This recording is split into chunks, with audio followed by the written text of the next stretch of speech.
주님께서 여러분과 함께 또한 사제의 영과 함께 루카가 전한 거룩한 복음입니다. 주님 영광 받으소서. 그때의 세리들과 죄인들이 모두 예수님의 말씀을 들으려고 가까이 모여들고 있었다. 그러자 바리사이들과 율법학자들이 저 사람은 죄인들을 받아들이고 또 그들과 함께 음식을 먹는군 하고 투덜거렸다. 예수님께서 그들에게 이 비유를 말씀하셨다. 어떤 사람에게 아들이 둘 있었다. 그런데 작은 아들이 아버지 재산 가운데에서 저에게 돌아올 몫을 주십시오 하고 아버지에게 말하였다. 그래서 아버지는 아들들에게 가산을 나누어 주었다. 며칠 뒤에 작은 아들은 자기 것을 모두 챙겨서 먼 고장으로 떠났다. 그러고는 그곳에서 방종한 생활을 하며 자기 재산을 허비하였다. 모든 것을 탕진하였을 즈음 그 고장에 심한 기근이 들어 그가 곤궁에 허덕이기 시작하였다. 그래서 그 고장 주민을 찾아가서 매달렸다. 그 주민은 그를 자기 소유의 들로 보내어 돼지를 치게 하였다. 그는 돼지들이 먹는 열매 꼬투리로라도 배를 채우기를 간절히 바랐지만 아무도 주지 않았다. 그제야 제정신이 든 그는 이렇게 말하였다. 내 아버지의 그 많은 품팔이꾼들은 먹을 것이 남아도는데 나는 여기에서 굶어 죽는구나. 일어나 아버지께 가서 이렇게 말씀드려야지. 아버지, 제가 하늘과 아버지께 죄를 지었습니다. 저는 아버지의 아들이라고 불릴 자격이 없습니다. 저를 아버지의 품팔이꾼 가운데 하나로 삼아 주십시오. 그리하여 그는 일어나 아버지에게로 갔다. 그가 아직도 멀리 떨어져 있을 때에 아버지가 그를 보고 가엾은 마음이 들었다. 그리고 달려가 아들의 목을 껴안고 입을 맞추었다.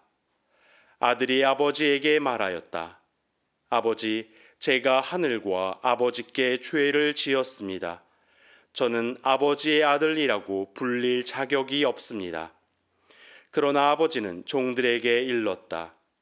어서 가장 좋은 옷을 가져다 입히고 손에 반지를 끼우고 발에 신발을 신겨 주어라. 그리고 살찐 송아지를 끌어다가 잡아라. 먹고 즐기자. 나의 이 아들은 죽었다가 다시 살아났고 내가 잃었다가 도로 찾았다. 그리하여 그들은 즐거운 잔치를 벌이기 시작하였다. 그때의 큰아들은 들에 나가 있었다. 그가 집에 가까이 이르러 노래하며 춤추는 소리를 들었다. 그래서 하인 하나를 불러 무슨 일이냐고 묻자 하인이 그에게 말하였다. 아우님이 오셨습니다. 아우님이 몸성이 돌아오셨다고 하여 아버님이 살찐 송아지를 잡으셨습니다. 그 아들은 화가 나서 들어가려고도 하지 않았다. 그래서 아버지가 나와 그를 타이르자 그가 아버지에게 대답하였다. 보십시오. 저는 여러 해 동안 종처럼 아버지를 섬기며 아버지의 명을 한 번도 어기지 않았습니다. 이러한 저에게 아버지는 친구들과 즐기라고 염소 한 마리 주신 적이 없습니다. 그런데 창녀들과 어울려 아버지의 가산을 들어먹은 저 아들이 오니까 살찐 송아지를 잡아주시는군요. 그러자 아버지가 그에게 일렀다. 얘야, 너는 늘 나와 함께 있고 내 것이 다 네 것이다. 너의 저 아우는 죽었다가 다시 살아났고 내가 잃었다가 되찾았다. 그러니 즐기고 기뻐해야 한다.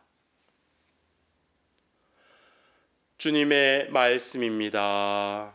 그리스도님 찬미합니다.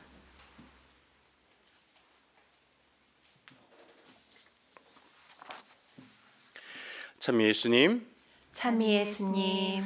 오늘 복음은 이러한 내용으로 시작되었습니다. 세리들과 죄인들이 모두 예수님의 말씀을 들으려고 가까이 모여들고 있었다. 그러자 바리사이들과 율법학자들이 저 사람은 죄인들을 받아들이고 또 그들과 함께 음식을 먹는군 하고 투덜거렸다. 예수님께서 그들에게 이 비유를 말씀하셨다라고 이제 복음에 나와 있고, 이어지는 이야기가 바로 되찾은 아들의 비유에 관한 말씀이었습니다. 사실 오늘 들은 복음 말씀은 예수님께서 되찾은 이야기의 세 가지 버전이 있습니다. 첫 번째 버전은 바로 양 100마리 가운데 잃어버렸던 양 1마리를 되찾은 비유의 말씀이고, 두 번째 버전 혹은 두 번째 가르침은 어떤 부인이 갖고 있었던 은전 10립 가운데 잃어버렸던 은전 1립을 되찾은 비유 말씀입니다.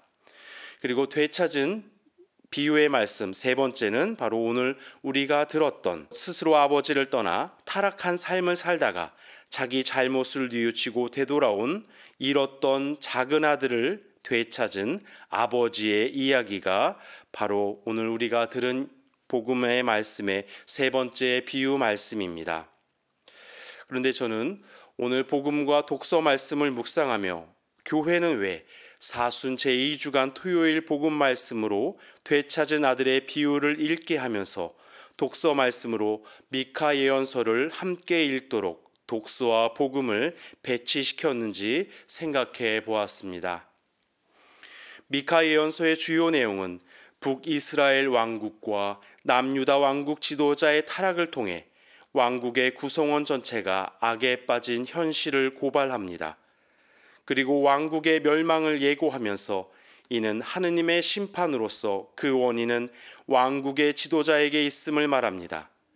그러나 심판의 대가는 지도자들만이 받는 것이 아니라 왕국의 모든 백성이 받게 될 것임을 강조합니다. 그러면서도 미카 예언서는 다윗 임금의 고향이었던 베들레헴에서 왕국을 구원할 메시아가 탄생할 것을 예고합니다. 즉 예언서는 왕국 지도자들의 죄악을 고발하고 그들로 인해서 도시가 악행으로 빠졌음을 비판하지만 메시아라는 새로운 통치자의 탄생을 예고함으로써 하느님의 심판으로부터 회복하고 새롭게 시작될 희망을 예고하고 있습니다. 교회는 오늘 독서와 복음 말씀을 통해 되돌아갈 곳이 있음에 대한 희망과 안정되고 영광스러운 새로운 삶에 대한 희망을 우리로 하여금 묵상하도록 이끌어주고 있는 것입니다. 복음 말씀에서 아버지의 재산 절반을 갖고 아버지의 집을 떠나 타락한 삶을 살았던 둘째 아들이 아버지 집으로 되돌아올 수 있다는 희망이 있었기에 자기 자신의 잘못을 참회하고 아버지께 돌아갈 수 있었습니다. 미카 예언서는 하느님께서 죄악을 일삼던 왕국의 지도자를 비롯한 모든 구성원이 하느님의 심판으로 온갖 고초를 겪게 한 다음 그들이 자기 잘못을 철저히 반성할 때 이스라엘을 다스릴 메시아를 보내셔서 살아남은 이스라엘 자손들이 안전하게 살게끔 하실 것에 대한 희망을 전하고 있습니다. 이렇게 되돌아올 것에 대한 희망을 묵상하며 제 한 가지 기억이 떠올랐습니다. 이제는 하느님 품으로 돌아가신 제 부친께서 80년대 초반 가족들을 위해 북아프리카 리비아라는 나라로 해외 근로를 나가신 적이 있었습니다. 제가 신학생 때 우연치 않게 아버지께서 리비아에서 어머니께 쓰셨던 편지를 읽을 수가 있었습니다. 그 편지에는 이런 내용이 적혀 있었습니다. 낯선 외국 땅에서 힘들고 외로운 생활을 하고 있지만 아버지 당신의 고난이 가족들에게 안정적인 생활을 할 수 있게 한다는 것, 그리고 해외 근로를 잘 마치면 가족들과 함께 행복하게 지낼 수 있다는 희망이 있기 때문에 낯선 외국 땅에서의 외로움과 어려움을 이겨낼 수 있다는 내용이었습니다. 비록 세상을 떠나신 제 부친의 이야기지만 사람은 되돌아갈 곳과 되돌아갈 수 있다는 희망이 있을 때 지금 현재에 닥친 어려움을 이겨낼 힘을 얻을 수 있음을 보여주는 한 가지 예라고 할 수 있을 것입니다. 프란치스코 교황께서는 2025년 정기희년 선포칙서 희망은 우리를 부끄럽게 하지 않습니다의 제18항에서 다음의 내용을 말씀하셨습니다. 희망 속에 기뻐하고 환난 중에 인내하며 기도에 전념하십시오. 우리는 분명 희망이 넘치도록 하여야 합니다.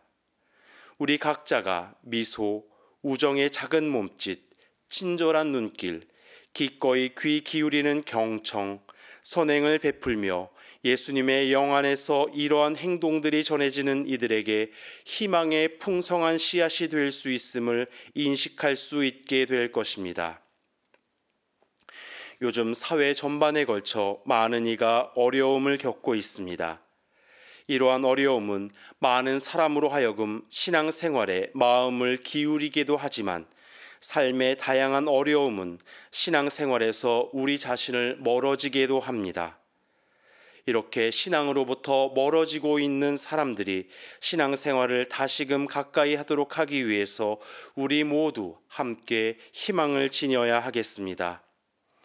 모든 사람이 희망을 지닐 수 있도록 우리 서로가 온유한 미소를 선물하면 좋겠습니다. 다른 이의 말을 무시하거나 비판하지 말고 귀 기울여 경청하면 좋겠습니다. 그럼으로써 우리가 지닌 희망이 어려움을 겪고 있는 모든 사람들에게 전달되어 그들이 겪는 어려움을 이겨낼 수 있는 힘이 될 수 있어야 하겠습니다.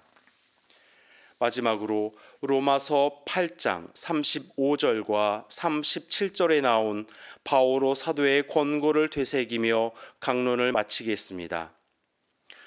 무엇이 우리를 그리스도의 사랑에서 갈라놓을 수 있겠습니까? 환난입니까? 역경입니까? 박해입니까? 굶주림입니까? 헐벗음입니까? 위험입니까? 칼입니까? 그러나 우리를 사랑해 주신 분의 도움에 힘입어 이 모든 것을 이겨내고도 남습니다. 아멘.